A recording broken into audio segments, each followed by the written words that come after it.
আলাইকুম ভিউয়ার্স, আজকে একটা হালকা একটু আনকনভেনশনাল কাজ করব। এটা একটা আপনারা দেখতে পারতেছেন 10 এম্পিয়ারের অ্যামিটার। এটা দিয়ে আসলে সূক্ষ্ম পরিমাণ কারেন্ট মাপা যায় না, তাই এটা রেঞ্জ আমি কমাবো। আবার কীভাবে বাড়াইতে হয় এটাও শিখিয়ে দিব আপনাদের। তো এটা আসলে আমি খুলে রাখছি, এখানে দুইটা স্ক্রু আছে, এই দুটো স্ক্রু খুলছি। আর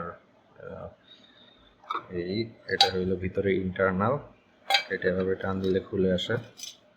আর এটা হইলো মূলত মিটারটা।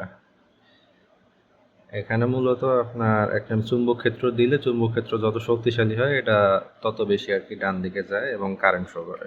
তা আপনারা দেখতে পাচ্ছেন এখানে একটা যে কয়েল আছে, এই কয়েলটা টার্নের উপর আর কি মিটারের রেঞ্জ নির্ভর করে। হ্যাঁ, তো এখানে আমি যদি রেঞ্জ বাড়াইতে চাই, মানে এখানে 10 এম্পিয়ার ছিল, আমি যদি এটা 100 করতে চাই ধরি, তাহলে আমি এখানে টার্ন কমায় দিব, তাহলে একই পরিমাণ বিদ্যুতে কম কম চুম্বক ক্ষেত্র তৈরি হবে, তাহলে আমি বেশি চুম্বক ক্ষেত্র পর্যন্ত মেজার করতে পারবো।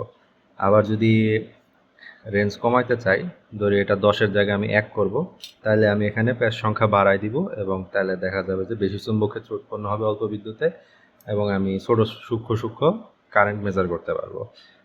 তো আমি কিছু ক্যালকুলেশন করে দেখাই এখানে কত টার্ন ছিল আর কত টার্ন দিতে হবে। ক্যালকুলেশনটা এখন আর হাতে করে দেখাইলাম না, এখানে আমি অ্যারাউন্ড 90টা প্যাচ দিয়েছি চিকন তার দাগের তুলনায়, কারণ নাহলে ওই মোটা তার দিয়ে এখানে আটটা না, তাই একটু রেজিস্ট্যান্স বাড়বে, ওটা অসুবিধা নাই।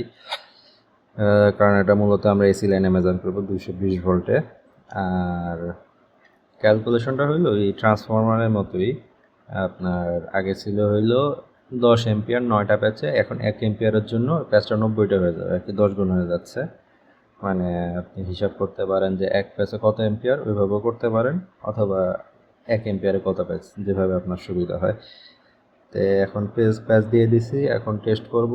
আর এটা একটু নতুন করে লেখা লাগবে। তো এটা বেস্ট উপায় হলো একটা রেফারেন্স কারেন্ট, মানে একটা ডিজিটাল অ্যামিটার দিয়ে আপনি কারেন্ট মেজার করবেন, মেজার করে ওটার সাথে মিলাই লিখবেন, তাহলে একবারে অ্যাকুরেট মিটার পাওয়া যাবে। ইনিশিয়ালি ভাবছিলাম যে আমার টার্ন সংখ্যা বা ক্যালকুলেশন একটু ভুল আসবে, তে আমার এখানে আবার নতুন করে লেখা লাগবে, কিন্তু পরে রান দিয়ে দেখলাম আসলে নতুন করে লেখার দরকার নাই, খালি প্রত্যেকটা সংখ্যার আগে ডট বসায় দিলেই হবে, কারণ এটা আমার এক্সপেক্টেন্সের চেয়ে একটু বেটার অ্যাকুরেসিতে কাজ করতেছে। এই যে আমি দেখাই, যদি একটা মোটর কানেক্ট করলাম আমি, এখানে 400, এখানে আমরা 400ই দেখতে পারতেছি, মানে 4 এম্পিয়ার ছিল আগে, এখন 400 মিলি এম্পিয়ার হবে। তারপর আর একটু কম পাওয়ারের একটা লাইট লাগাই দেখাই।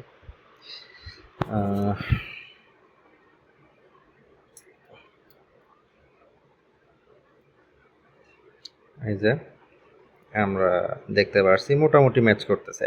100% অ্যাকুরেসি তো আর হবে না, যেহেতু অ্যানালগ মিটার, ডিজিটাল মিটার। আর তারপরে এটা আবার নতুন করে রিওয়াইন্ড করা হয়েছে, তবে মোটামুটি অ্যাকুরেট আছে, চালানো যাবে। তে আজকে আপনারা শিখবেন কিভাবে মিটারের রেঞ্জ চেঞ্জ করা হয়। আচ্ছা, ধন্যবাদ, সাবস্ক্রাইব করবেন।